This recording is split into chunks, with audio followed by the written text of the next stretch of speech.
Hello, जय हिंद साथियों। आप सभी का स्वागत है study with S Rathore sir. मेरे प्यारे विद्यार्थियों, देखना है अग्निवीर का पेपर 15 तारीख में लगा हुआ है। सभी विद्यार्थी दिन और रात मेहनत कर रहे हैं। हमारे जो ऑफलाइन बैच के बच्चे हैं वो भी इस समय मेहनत में लगे हुए हैं। आशा करता हूँ सभी लोग घर पे भी इसी तरह लगे होंगे, है ना। और ये आपकी मेहनत ज़रूर रंग लाएगी। आप जो भी 10 दिन बचे हैं उस 10 दिन में हम आपको प्रैक्टिस सेट यूट्यूब पर उपलब्ध कराएंगे। जो बच्चे यहाँ से हमारी इंडियन डिफेंस एकेडमी से घर पहुँच गए हैं वो जाकर वहीं से प्रैक्टिस करें। उनको हम PDF फॉर्म भी देंगे और इससे आपको सॉल्यूशन भी बताएंगे यूट्यूब पर। आपकी मेहनत ज़रूर रंग लाएगी। देखिए, कहते हैं ना, गैर परों से उड़ सकते हैं, गैर परों से उड़ सकते हैं हद से हद दीवारों तक, गैर परों से उड़ सकते हैं हद से हद दीवारों तक, अंबर तक तो वही उड़ेंगे जिनके अपने पर होंगे, जिनके अपने पर होंगे। तो अपनी मेहनत खुद करो। और महात्मा बुद्ध ने कहा भी है, अप दीपो भव। लास्ट में उन्होंने यही ज्ञान दिया था। और मैं तुम्हें सभी विद्यार्थियों को, मैं सुरेंद्र सर यही कहूँगा, बेटा सब लोग घर पहुँच गए हो। अब अपनी मेहनत लास्ट का जो आपको लिखाया गया है उस पर रिवीजन करें और अपना इस पर टेस्ट देते रहें। हम आपको रिवीजन करा देंगे क्वेश्चन, ताकि आप वहाँ जो है 80+ क्वेश्चन कर नंबर प्राप्त करके आएँ। ठीक है, चलिए हम चलते हैं। आज प्रैक्टिस सेट देखते हैं। देखिए, इसमें पहला क्वेश्चन रहेगा, मुख्यमंत्री को शपथ कौन दिलाता है। क्वेश्चन नंबर 1 है, मुख्यमंत्री को शपथ कौन दिलाता है। तो इसमें आपका पहले का आंसर होगा, मुख्यमंत्री को शपथ दिलाते हैं राज्यपाल। कौन सा? बी वाला आंसर होगा, मुख्यमंत्री को शपथ राज्यपाल दिलाता है। नेक्स्ट क्वेश्चन है, अनुच्छेद 370 का संबंध किससे है। ठीक है, तो अनुच्छेद 370 का संबंध है जो जम्मू कश्मीर से। देखिए, मुख्यमंत्री वाले क्वेश्चन में आपको एक और साथ में ही बताते चलें, राष्ट्रपति जो होता है, राष्ट्रपति को शपथ दिलाता है कौन? राष्ट्रपति को भारत का मुख्य न्यायाधीश दिलाता है और भारत के मुख्य न्यायाधीश को शपथ दिलाता है राष्ट्रपति। प्रधानमंत्री को शपथ कौन दिलाता है? तो प्रधानमंत्री को शपथ जो प्रोटम स्पीकर होता है वही दिलाता है, वही संसद के सदस्यों को भी दिलाता है। नेक्स्ट बात करेंगे अनुच्छेद 370 की। तो अनुच्छेद 370 जो है वो जम्मू कश्मीर से संबंधित था और जम्मू कश्मीर में ये 31 अक्टूबर 2019 को यहाँ से हटा दिया गया। किसको? अनुच्छेद 370 को कब हटा दिया गया? 31 अक्टूबर और 2019 को। कब हटाया गया? 2019 को हटा दिया गया। 31 अक्टूबर 2019 को ये हटा दिया गया है, ध्यान रखना है दोस्तों। तो 31 अक्टूबर 2019 को इसको हटा दिया गया है। आगे चलते हैं। नेक्स्ट क्वेश्चन है आपका, संविधान सभा के प्रथम स्थायी अध्यक्ष कौन थे। तो संविधान सभा की पहली बैठक जो हुई थी 9 दिसंबर 1946 को हुई थी, जिसके अस्थायी अध्यक्ष बने थे कौन? डॉक्टर सच्चिदानंद सिन्हा जी। जबकि स्थायी अध्यक्ष जो हैं इसके बाद 9 दिसंबर 1946 को हुई थी, जिसके स्थायी अध्यक्ष डॉक्टर राजेंद्र प्रसाद थे। आंसर आपका ये होगा, संविधान सभा के स्थायी अध्यक्ष डॉक्टर राजेंद्र प्रसाद थे। ठीक है, चलिए अगला क्वेश्चन कहता है, पीली क्रांति किससे संबंधित है। क्या क्वेश्चन नंबर है 4। इसमें पूछा गया पीली क्रांति किससे संबंधित है। तो पीली क्रांति संबंधित है किससे? तिलहन उत्पादन से। किससे है? तिलहन उत्पादन से पीली क्रांति संबंधित है। और आपकी आलू से संबंधित गोल क्रांति है, आलू से संबंधित है गोल क्रांति। मत्स्य उत्पादन से संबंधित है नीली क्रांति और पेट्रोलियम से संबंधित है काली क्रांति या कृष्ण क्रांति बोल सकते हैं हम। ये पेट्रोलियम उत्पादन से संबंधित है। ठीक है दोस्तों, तो सभी लोग रिवीजन करते जाएं आपको जो पढ़ाया गया उस चीज़ को। नेक्स्ट है, भारत का राष्ट्रीय पशु कौन सा है। तो भारत का राष्ट्रीय पशु जो होता है वो है बाघ। इसको बोलते हैं बंगाल टाइगर। क्या बोलते हैं? बंगाल टाइगर या बाघ। इसका नाम अगर पूछा जाए जंतु वैज्ञानिक तो बोलते पैंथेरा टाइग्रस टाइग्रस। क्या है नाम? Panthera tigris tigris. याद रखना बेटा, पैंथेरा टाइग्रस टाइग्रस इसका नाम है। कौन सा? जंतु वैज्ञानिक नाम। नेक्स्ट क्वेश्चन है, वीरभूमि किसका समाधि स्थल है। तो वीरभूमि समाधि स्थल है राजीव गांधी जी का। राजीव गांधी जी का समाधि स्थल वीरभूमि है। ये कहाँ बना? दिल्ली में। महात्मा गांधी जी का राजघाट है। महात्मा गांधी जी का समाधि स्थल कौन सा है? राजघाट है। ठीक है, इसके बाद में आगे चलते हैं। नेक्स्ट क्वेश्चन नंबर 7 है, लोह पुरुष किसका लोकप्रिय उपनाम था। तो लौह पुरुष उपनाम था किसका? सरदार वल्लभ भाई पटेल का नाम था लौह पुरुष। ये भारत के पहले उप प्रधानमंत्री तथा गृह मंत्री का पद इन्होंने संभाला था, सरदार वल्लभ भाई पटेल। 7वां क्वेश्चन का आंसर है बी, सरदार वल्लभ भाई पटेल लौह पुरुष इन्हीं का नाम था। नेक्स्ट है, मैकमोहन रेखा किन देशों के बीच से गुजरती है? तो आपको पता है मैकमोहन रेखा जो है भारत और चीन के मध्य में है। भारत और चीन के मध्य मैकमोहन रेखा है। कहाँ है मैकमोहन रेखा? भारत और चीन के मध्य। भारत पाकिस्तान के मध्य रेड क्लिफ रेखा कौन सी है? रेड क्लिफ, ठीक है, रेड क्लिफ रेखा है। रेड क्लिफ रेखा किसके है? भारत और पाकिस्तान के मध्य में, ठीक है। भारत श्रीलंका के मध्य में क्या है? पाक जल संधि कौन सी है? पाक जल संधि भारत श्रीलंका के मध्य है। और इसके बाद में आपको यही आंसर है ए। क्वेश्चन नंबर 8 का आंसर है ए। नेक्स्ट है क्वेश्चन नंबर 9, मलयालम भाषा किस राज्य में बोली जाती है? तो मलयालम भाषा जो है कहाँ बोली जाती है? मलयालम भाषा बोली जाती है केरल में। आंसर ए होगा, मलयालम भाषा केरल में। और केरल में ही साइलेंट वैली है, शांत घाटी स्थित है केरल में, ठीक है, याद रखना। केरल में, केरल की राजधानी है तिरुवनंतपुरम, ठीक है, कहाँ है? तिरुवनंतपुरम। नेक्स्ट अगर पूछा जाए आंध्र प्रदेश में कौन सी भाषा बोली जाती, तो यहाँ पर आंध्र प्रदेश में तेलुगु भाषा बोली जाती। कौन सी? तेलुगु। तमिलनाडु में कन्नड़ बोली जाती है, तमिल बोली जाती है, तमिल बोलते हैं तमिलनाडु में, ठीक है। त्रिपुरी भाषा त्रिपुरा में हो गई। नेक्स्ट है, आनंद भवन कहाँ स्थित है? क्वेश्चन नंबर 10 है, आनंद भवन कहाँ स्थित है? तो आनंद भवन जो है इलाहाबाद में है या प्रयागराज में, ठीक है, इसका आधुनिक नाम प्रयागराज हो गया। और यहाँ पर जो है जवाहरलाल नेहरू जी का जन्म हुआ था, ठीक है, आनंद भवन, और जो इलाहाबाद है, ठीक है। क्वेश्चन नंबर 10 का डी। नेक्स्ट क्वेश्चन नंबर 11 है, पूर्व से पश्चिम की ओर बहने वाली नदी कौन सी है? तो बेटा सभी ने पढ़ी हैं कि जो पूरब से पश्चिम उल्टी बहती हैं नदी, अर्थात जो घाटी में होकर बहती हैं, जिसका नाम एक तो नर्मदा है, दूसरी ताप्ती नदी है। कौन सी है? दूसरी ताप्ती नदी है, ठीक है। तो ताप्ती और नर्मदा ये क्या करती हैं? उल्टी बहती हैं और ये एस्चुरी बनाती हैं, ठीक है। क्या बनाती हैं? गर्त बनाती हैं, एस्चुरी बनाती हैं। जबकि जो पूरब की ओर बहती नदियाँ हैं वो डेल्टा बनाती हैं, ठीक है बेटा। तो 11 का क्वेश्चन का आंसर ए है। नेक्स्ट है 12वां क्वेश्चन, सती प्रथा का विरोध करने वाला मुगल शासक कौन था? ठीक है, तो सती प्रथा का जो विरोध किया था सबसे पहले अकबर ने किया था, ठीक है, याद रखना, अकबर ने सती प्रथा का विरोध किया था। जबकि सती प्रथा को बंद किसने किया था? तो आपको यानी विलियम बेंटिंक के साथ मिलकर राजा राम मोहन राय, ठीक है, जो आपके थे राजा राम मोहन राय थे। इन्होंने क्या किया था? विलियम बेंटिंक के साथ मिलकर, उस समय के गवर्नर जनरल थे विलियम बेंटिंक। कौन थे? William Bentinck. इनके साथ मिलकर सती प्रथा पर प्रतिबंध लगाया था, ठीक है, याद रखना। तो आंसर हो गया अकबर, बी। नेक्स्ट है, ब्रंजक चूर्ण का रासायनिक नाम क्या है? तो ब्रंजक चूर्ण का नाम होता है कैल्शियम ऑक्साइड भी कहते हैं, या कैल्शियम ऑक्साइड बोलते हैं इसको, कार्बोनिक ऑक्साइड बोलते हैं, या बोलते हैं ब्लीचिंग पाउडर। क्या बोलते हैं? Bleaching powder. आंसर होगा ए वाला। नेक्स्ट है, कांसा किन धातुओं से मिलकर बना होता है? कांसा किन धातुओं से मिलकर बना होता है? तो कांसे में जो होता है कॉपर और टिन का मिश्रण होता है। क्या होता है? कॉपर और टिन मिलकर के कांसा का निर्माण करता है, ठीक है। आंसर 14 का डी।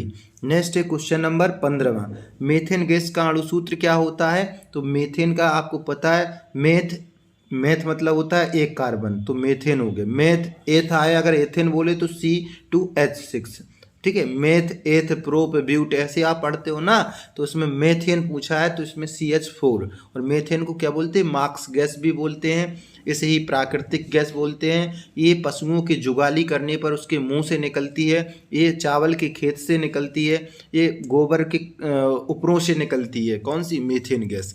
तो बेटा ध्यान रखना, आंसर सी होगा।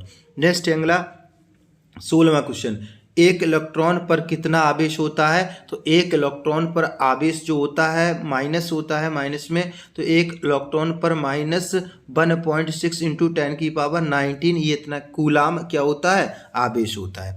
नेक्स्ट है अगला क्वेश्चन 17वां, सबसे हल्की तरल धातु कौन सी है? तो सबसे हल्की और तरल भी लिक्विड, तो लिक्विड कौन सी होती? पारा, या इसको बोलते हैं मरकरी। क्या बोलते हैं? मरकरी या पारा, यही आपकी क्या होती है? हल्की भी और तरल लिक्विड अवस्था में, ठीक। नेक्स्ट है अगला, इलेक्ट्रॉन के खोजकर्ता कौन है? तो बेटा इलेक्ट्रॉन के खोजकर्ता आपको सबको पता है, हमने एक सब बताते भी हैं, ईंट पग नाच क्या होता है, अर्थात ईंट पग नाच।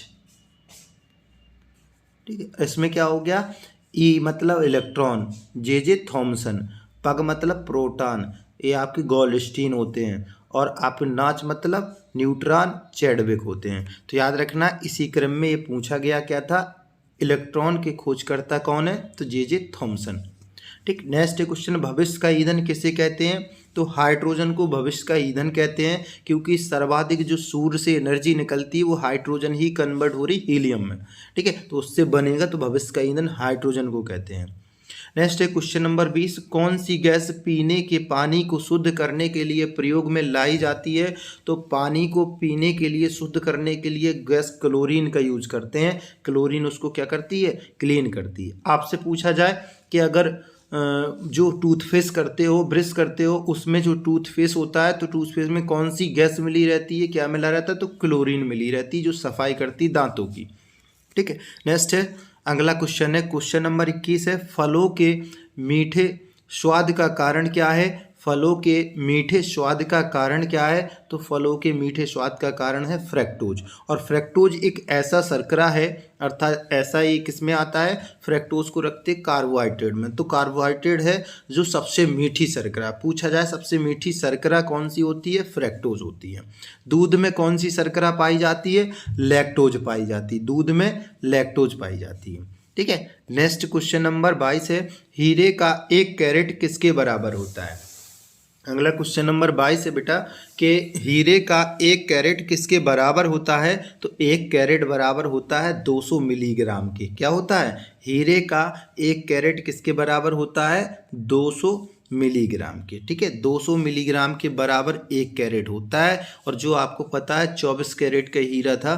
ठीक है, और हमने बताया था कि भारत का कोहिनूर हीरा जो यानी कि प्रताप रुद्रदेव के समय दक्षिण में गोलकुंडा की खान से प्राप्त हुआ था, वर्तमान में कहाँ है, इंग्लैंड की एक उसमें रखा है म्यूजियम हाउस में। ठीक है, नेक्स्ट है अगला, डायनमो की खोज किसने की थी, तो ध्यान रखना डायनमो की खोज की थी माइकल फैराडे ने। किसने की थी, वो माइकल फैराडे ने डायनमो की खोज की थी। डायनमो करता क्या है, यांत्रिक ऊर्जा को विद्युत ऊर्जा में बदलता है। डायनमो का काम क्या है, यांत्रिक ऊर्जा को, आप जब इसको स्टार्ट करते हो इंजन की तरह, तो वो स्टार्ट होकर यांत्रिक ऊर्जा को किस में बदलता है, विद्युत ऊर्जा में।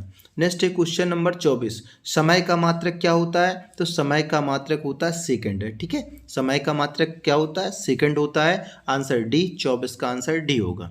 नेक्स्ट क्वेश्चन नंबर 25 है, ध्वनि की तीव्रता मापने का यंत्र क्या होता है, तो ध्वनि की तीव्रता नापी जाती है ऑडियोमीटर द्वारा। किसके द्वारा, ऑडियोमीटर, ऑडियो द्वारा।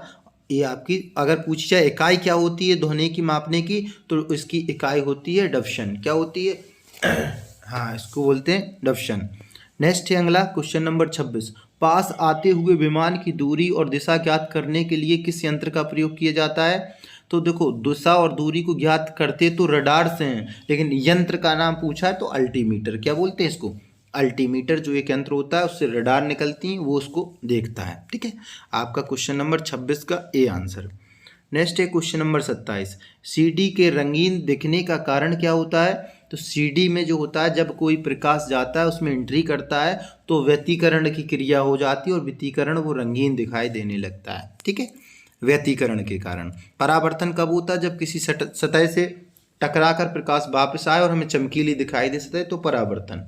ठीक है, इसके बाद में प्रकीर्णन होता है, जब उसको क्या हो जाती है, अवशोषित करने के बाद फिर से वो क्या करता है, आपको जलता नजर आता, प्रकीर्णन होगा। या फिर पूर्ण आंतरिक परिवर्तन होता है, जिसके कारण आपको क्या तंतु वगैरह दिखाई देते हैं पूर्ण, और आपका इंद्रधनुष वगैरह बनता है। नेक्स्ट है, ध्वनि ऊर्जा को विद्युत ऊर्जा में बदलने का यंत्र क्या है, देखिए ध्वनि ऊर्जा को विद्युत ऊर्जा में बदल रहा है। ठीक है, तो इसमें क्या बोलते हैं, हम जिसमें बोल रहे ध्वनि हमारी जा रही है ना, और ये रीड के माध्यम से कहाँ जा रही, लैपटॉप तक, और लैपटॉप में रिकॉर्ड हो रहा है, और रिकॉर्ड के बाद में फिर वो किस में, विद्युत ऊर्जा में बदल रहा है और आप तक पहुँच रहा है। ठीक है, तो इसका काम कौन कर रहा है, तो यहाँ ध्यान रखना है आपका कि वो बोल रहा है ध्वनि ऊर्जा को विद्युत ऊर्जा में कौन बदलता है, तो ये आपका बदलता है माइक्रोफोन। ठीक है, ये क्या कर रहा है, ध्वनि ऊर्जा को विद्युत ऊर्जा में बदल रहा है। अगर पूछता लाउड स्पीकर का काम क्या है, तो ये क्या करता है, विद्युत ऊर्जा को ध्वनि ऊर्जा में बदलता है। ठीक है, विद्युत मोटर क्या करती है, विद्युत ऊर्जा को, ये विद्युत मोटर जो होती है तो ये आपको क्या करती है, विद्युत ऊर्जा को आपकी यांत्रिक ऊर्जा में बदलती है। डायनामो क्या करता है, यांत्रिक ऊर्जा को विद्युत ऊर्जा में बदलता है। ठीक है, तो ये सबके कार्य हैं, ये पूछा जाता है, ये क्वेश्चन ये 100% आएगा। नेक्स्ट है 1 किलोवाट घंटा का मान कितना होता है। 1 किलोवाट घंटा का मान कितना होता है, ये पूछा गया है। तो 1 किलोवाट घंटा का मान होता है यानी कि 2.6 × 10⁶। ये आपका क्या है, 1 किलोवाट घंटा। ठीक है, ये हो गया। ठीक, नेक्स्ट है आपका अगला क्वेश्चन। ठीक, अगला क्वेश्चन है क्या है, कंप्यूटर का मुख्य पटल क्या कहलाता है। तो कंप्यूटर का मेन जो पटल होता है उसको मदरबोर्ड बोलते हैं। क्या बोलते हैं, कंप्यूटर का मेन पटल होता है वो मदरबोर्ड होता है। मॉनिटर बोले तो ये आउटपुट डिवाइस है, इस पे स्क्रीन पे हमें दिखाई देता है। माउस जो होता है इनपुट डिवाइस है, इसके माध्यम से हम क्लिक करते हैं इसमें। ठीक है, और कीबोर्ड के माध्यम से हम डाटा एंटर करते हैं, ये भी क्या है, इनपुट डिवाइस है। ठीक है, अर्थात हम कह सकते हैं इनपुट डिवाइस। ठीक, तो ये आपका हो गया।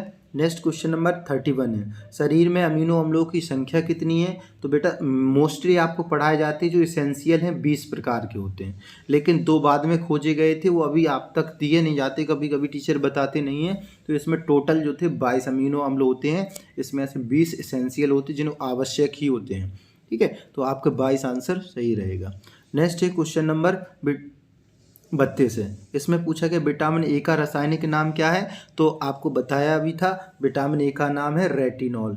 ठीक है, रेटिनॉल, विटामिन ए का नाम क्या है, रेटिनॉल।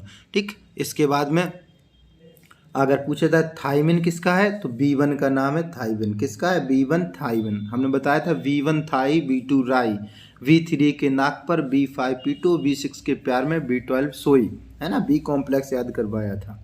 इसमें जल में घुलनशील विटामिन बी और सी भी बताया था, है ना। इसके बाद में जो ए होता है ये वसा में घुलनशील होता है, ADE ये आपकी किसमें, वसा में। तो रेटिनो, कैल्सीफिरॉल विटामिन डी, कैल्सीकिरॉल वो ये आपका नाम होता है विटामिन डी का, कैल्सीफिरॉल। देखो टोकोफेरॉल विटामिन ई का नाम होता है, किसका, विटामिन ई का नाम होता है टोकोफेरॉल। तो बेटा इनको दोहरा लेना है, आप सबके पढ़े हुए हैं। नेक्स्ट है क्वेश्चन नंबर 33, ब्रह्मांड में कौन सा तत्व सबसे अधिक मिलता है।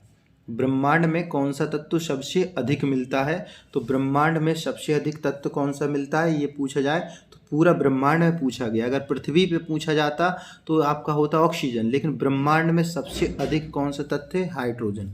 हाइड्रोजन, क्योंकि इसे भविष्य का ईंधन भी कहते हैं, और सूरज पर देखो हाइड्रोजन हीलियम में कन्वर्ट हो रही। तो ब्रह्मांड में क्या है, ब्रह्मांड में सूर्य भी आते हैं और भी आते हैं, आपके जितने भी ग्रह हैं ये सब आते हैं, तारे और आते हैं। तो हाइड्रोजन। अगर पूछते पृथ्वी पर सर्वाधिक कौन सा तत्व है, तो ऑक्सीजन होता है। ठीक है, अगर शरीर में पूछते तब भी ऑक्सीजन होता है। ठीक है, तो ये आपको लगाना है, इसमें आंसर बी, 33 का बी।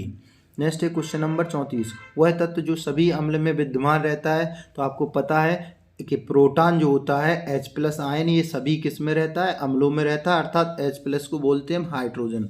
ठीक है, क्या बोलते हैं, हाइड्रोजन। तो अर्थात 34 का ए आंसर, हाइड्रोजन सभी अम्लों में विद्यमान रहता है। बेटा तो यहाँ तक साइंस और उसके क्वेश्चन थे जो कुछ। अब आपके कुछ क्वेश्चन आते हैं मैथमेटिक्स के। मैथमेटिक्स के देखो ये सब आपको पढ़ाए गए इजी क्वेश्चन है, यही आपका पिछला पेपर पैटर्न पे बनाया गया, सेम यही आपका पेपर आया हुआ था। इसमें आपको पता है इसके आपसे इससे मल्टीप्लाई होता है, बाहरी का बाहरी से होता है। जब इन दोनों का मल्टीप्लाई होगा तो इसमें भाग होगा, तो 30 से 30 कट जाएगा, एक जीरो बची, 10 का 18 में भाग दोगे आप तो कितना आएगा, 1.8। कितना आएगा आंसर, 1.8। 35 का आपका बी बन जाएगा, क्या आ जाएगा, 35 का बी आंसर आ जाएगा। नेक्स्ट क्वेश्चन होगा 36 में। 36 कह रहा है 300 का 50% का 5% कितना होगा। तो आप तुरंत लिखोगे, क्या लिखोगे, 300 का मतलब गुणा, ठीक है, 50% का 5%, कितना, 5%। 2 जीरो से 2 जीरो कैंसिल, 0 से 0 कैंसिल, इसके बाद में 5 दूनी 10 तो 2 आया, और ये 5 तिया 15, 15/2 मतलब 7.5। कितना आ गया आंसर, ये आपका 7.5 आ जाएगा। ठीक है, 7.5 आ जाएगा। ठीक, तो 7.5 आपका आंसर आ गया। ध्यान रखना इसमें आंसर कितना आया आपका, 7.5। ठीक है, 7.5 ही आ गया, सी वाला आंसर, 36 का सी। नेक्स्ट क्वेश्चन है 1500 का 78% बराबर है। ठीक है। तो 1500 का 78% आराम से लिख सकते हो, 1500 इंटू 78, ठीक है, बटे 100। 20 से 20, 15 का गुणा करोगे आएगा आपका 1170, ठीक है। इसमें गुणा करोगे आंसर बी आएगा। 37 का आंसर कौन सा आएगा? बी वाला, ठीक है बेटा। नेक्स्ट क्वेश्चन नंबर 38 है। एक फल विक्रेता 480 रुपये में फल खरीदता है तथा 575 रुपये में बेचता है। फल विक्रेता को कितना लाभ होगा? तो आपको पता है कि क्या होता है, एसपी माइनस सीपी बराबर लाभ होता है। तो आप एसपी कितना है 575 माइनस आपका सीपी कितना है 480, दोनों को घटाओगे आंसर बनेगा 95 का, है ना। तो 95 आंसर बी वाला आएगा, ठीक है। 95 रुपये फ़ायदा होगी, बी 38 का बी। नेक्स्ट क्वेश्चन नंबर 39 है। महेश ने एक साइकिल 500 रुपये में खरीदी और 600 में बेची, तो कितना प्रतिशत लाभ हुआ? तो पहले तो लाभ निकालोगे, 500 में खरीद रहे 600 में बेच रहे, तो 100 रुपया का लाभ हुआ। कितने पे हो रहा है? 500 पे। 500 गुणित 100, 20 से 20 काटो, 100 का 2, 5 दूनी 10, कितने परसेंट लाभ हुआ? 20%। आपका क्या हो गया? सी आंसर, 39 का सी आंसर। नेक्स्ट है क्वेश्चन आपका 800 रुपये का 2 वर्ष का 10% दर से साधारण ब्याज और मिश्र धन। तो आपको पता है मूलधन में हम ब्याज जोड़ देंगे तो मिश्र धन बन जाएगा, तो हम ब्याज निकाल लेंगे। साधारण ब्याज बराबर होता है मूलधन गुणित दर गुणित समय। कितना वर्ष कह रहा है? 2 वर्ष, 2/100। 20 से 20 काट दो, ये आपके 8 दूनी 16, 160 रुपया, और 160 किस में जोड़ दो आप? वो है आपका 800 में, तो हो जाएंगे 960 रुपया। 960 आंसर आ रहा ए वाला, 40 का आंसर ए बन गया, ठीक है बेटा। नेक्स्ट है क्वेश्चन नंबर आपका 41। एक व्यक्ति की चाल 36 किलोमीटर प्रति घंटा, उसकी चाल मीटर प्रति सेकंड में ज्ञात करें। अब मीटर प्रति सेकंड में बनाने के लिए किसी चाल का हम क्या करते हैं, अर्थात 36 किलोमीटर प्रति घंटा है, इसमें 5/18 का गुणा कर देते हैं, ठीक है। किस में बदलना है? मीटर, चाल को मीटर प्रति सेकंड में, तो 18 दूनी 36, 5 दूनी 10, कितना आ गया आंसर? 10 मीटर प्रति सेकंड। 41 का ए आंसर, ठीक है बेटा। 41 का ए 10 मीटर प्रति सेकंड। नेक्स्ट क्वेश्चन नंबर 42 कहता है एक रेलगाड़ी 54 किलोमीटर प्रति घंटा की चाल से चलती तो उसकी चाल मीटर प्रति सेकंड में। बेटा सेम करना है, और ये आप लोग करके मुझे कमेंट्स में बताएंगे कि कितना इसका आंसर आ रहा है। ऊपर का किया मैंने, नीचे का आपको करना है, ठीक है। सेम क्वेश्चन है, आप लोग हमें भेजोगे, ठीक। नेक्स्ट क्वेश्चन नंबर 43 है। क्वेश्चन नंबर 43 है। श्याम एक कार्य को 9 दिन में करता है, तो 2 दिन कार्य करने के पश्चात शेष कार्य कितना होगा? अब इसमें क्या करना, श्याम एक कोई कार्य, मान लो 9 काम है, वो 9 दिन में कर रहा है, उसने 2 दिन काम किया, बचा कितना है? तो 7 ही बचेगा। तो आपको था कितना टोटल? 9, तो इसको कैसे लिखोगे? 7 बचा है किस में से? 9 में से, 7/9 आपका क्या हो जाएगा? ए आंसर हो जाएगा, ठीक है। 43 का ए, 7/9, 2 कर लिया, 9 बचा है, इसके बाद 7 बचा है, ठीक है, 9 में से। नेक्स्ट एक 44 में। 2 मजदूर अलग अलग किसी नाले को क्रमशः 20 घंटे और 25 घंटे में खोद सकते हैं, दोनों मिलकर उस नाले को कितने में? आपको पता है, मान लो 2 मजदूर हैं, एक मजदूर ए है और एक मजदूर बी है। एक जो खोद रहा है उसको 20 घंटे में, एक खोज रहा है 25 में। दोनों का एलसीएम लोगे 100 आएगा, ठीक है। 20×100 और 25 को 100। अब दोनों की अगर साथ में करेंगे तो 9 बनेगा, और 9 का आप क्या करोगे? भाग इसमें दोगे, 9 का भाग दोगे तो 9 एकम 9 और 9 एकम 9, इसके बाद में 1/9, ये 11 सही 1/9 आंसर आ जाएगा। कौन सा आ रहा है? सी वाला आ रहा है, 11 सही 1/9, सी आंसर 44 का 11 सही 1/9।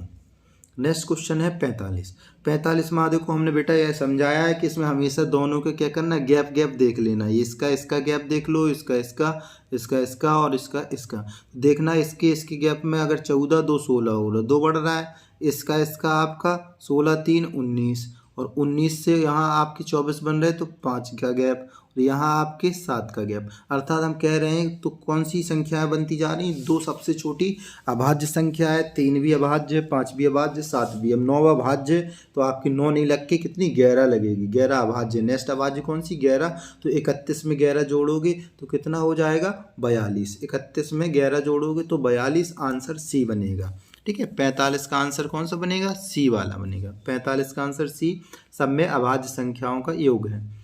नेक्स्ट अगला क्वेश्चन है 46वां।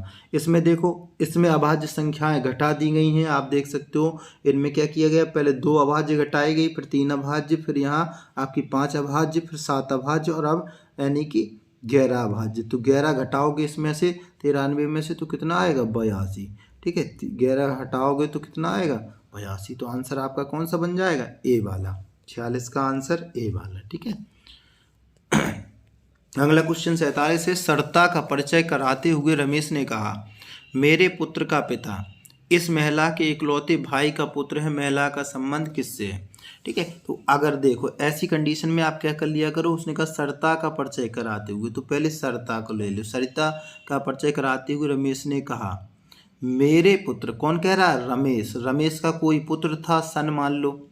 ठीक है, रमेश का पुत्र था। मेरे पुत्र का पिता इस महिला के इकलौते भाई का पुत्र है, मतलब यही इसके पुत्र का पिता। तो इसका पिता, इसके कोई फादर होंगे, इस महिला के वो कौन है, भाई हैं। ये महिला है, इसके भाई है ये।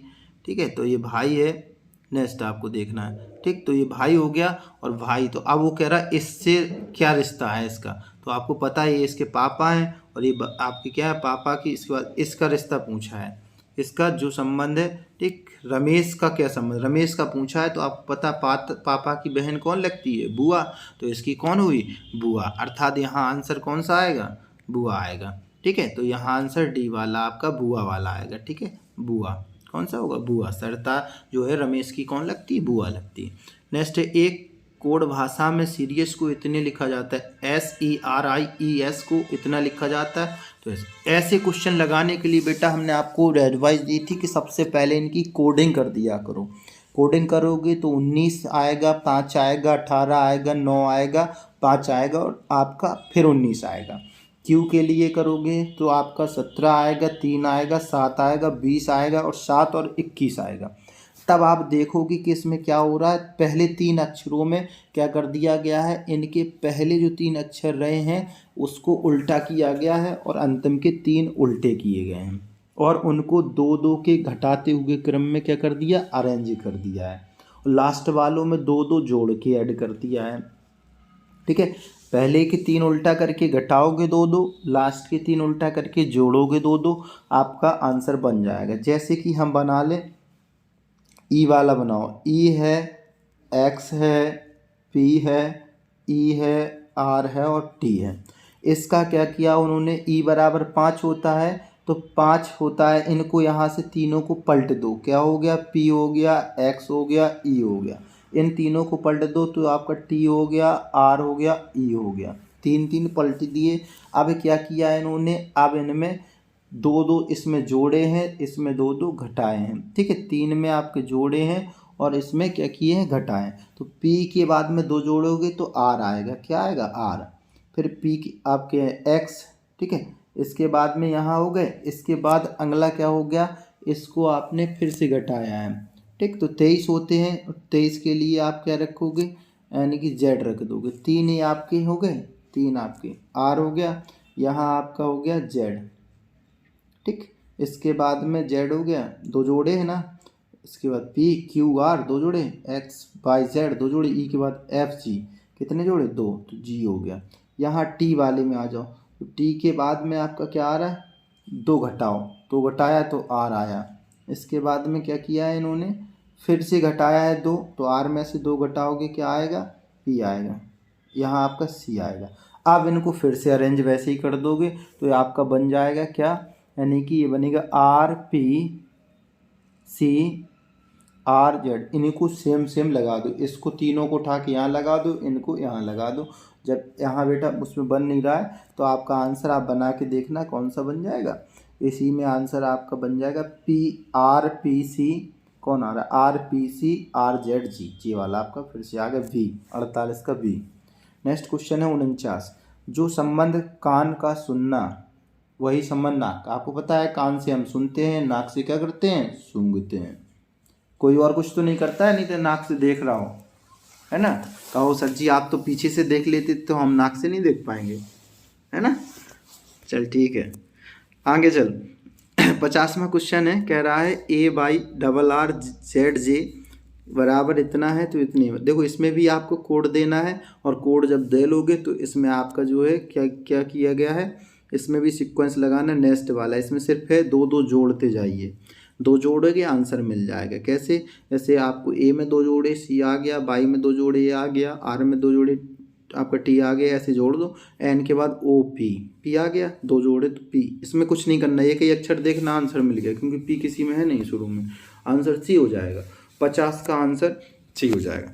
तो बेटा आप सब लोग अच्छे से पढ़ाई करो, और हम पर डे एक आपको इसी प्रकार जो टेस्ट ऑफलाइन यहाँ हो रहा है हमारे कोचिंग में, उसके आपको वीडियो भी देते रहेंगे, और आप लोग इसको देख के रिवीजन करते रहो। और 15 तारीख को इस बार फोड़ना है ना। सभी लोग कमेंट्स में जय हिंद जरूर भेजें, और इस सीरीज को देखें, और अपने जो तुमसे जुड़े खास मित्र हैं उनको भी, ताकि हो सकता है मेरे थोड़े से प्रयास से उनका 1-2 नंबर से रुकने वाला हो, और अगर सिलेक्शन तो वो ना रुके बेटा।